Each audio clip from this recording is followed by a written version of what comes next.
ईद अलाजी के मौका पर अक्सर लोग गोश्त ज़्यादा खाते हैं, जिसकी वजह से कब्ज़ और बौसीर का मसला पैदा हो सकता है।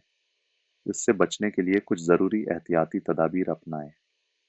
बिन और फाइबर वाली ग़िज़ाएँ खाएं, सब्जियां, फल और दालें अपनी ग़िज़ा में शामिल करें। ये हाज़मा दुरुस्त रखने में मददगार साबित होते हैं। 2. पानी ज़्यादा पिएं। दिन भर में कम 8 गिलास पानी पिएं। पानी हाज़मा बेहतर करने और कब्ज़ से बचाव में मददगार होता है। 3. तेल और चकनाई कम करें। गोश्त पकाते वक्त कम तेल और चकनाई का इस्तेमाल करें। ये मादा के मसाइल से बचने में मदद देता है।